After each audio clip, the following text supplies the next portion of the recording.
आज आमच्याकडे माझ्या दादाचा सुपारी फोडण्याचा कार्यक्रम होता. या कार्यक्रमाचं महत्त्व असं की सुपारी कठीण असते आणि ती नात्यातील ताकद, प्रामाणिकपणा आणि टिकाऊपणाचं प्रतीक मानली जाते. ती फोडणे म्हणजे कुटुंबामधील अडथळे दूर करून नव्या नात्याची सुरुवात करणं.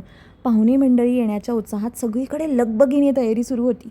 एकीकडे शुभतेचा, मान सन्मानाचा आणि नव्या नात्याच्या स्वीकाराचं प्रतीक असलेला पानविडा बनवला जात होता. हा विडा स्वीकारणं म्हणजे आता हे नातं पक्क करण्याचं वचन दोन्ही घरांनी घेतलेलं आहे. नवरी मुलीच्या घरून येणारी शिदोरी काय येते हे मला माहीत नाही आणि ह्या कार्यक्रमाला सहसा महिला मंडळी येत नाहीत.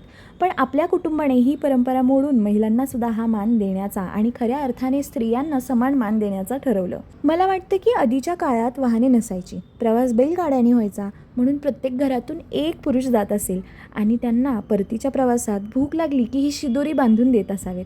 आता ती शिदोरी आपल्या होणाऱ्या पाहुणे मंडळींकडून आली म्हणजे अन्न हे पूर्ण ब्रह्म. मग त्या शिदोरीला हळद कुंकू वाहून सगळ्यांनी मिळून त्याचा आस्वाद घेत असावेत. आता वापसच्या शिदोरीतसुद्धा एक भाकर, कांदा, कोळसा, नारळ ह्या गोष्टी दिल्या जात असतील, कारण की जाताना जर रस्त्यात कुठे अंधार झाला आणि भूक लागली तर त्यांना बनवून खाता यावं. असा हा सुपारी फोडण्याचा कार्यक्रम आणि त्याचं महत्त्व ह्या निमित्ताने का होईना समजलं तरी. बरं, आमचं ठरलं आहे बरं का. कळवतो मग लवकरच आणि सगळ्यांनी आवर्जून लग्नाला यायचं बरं का.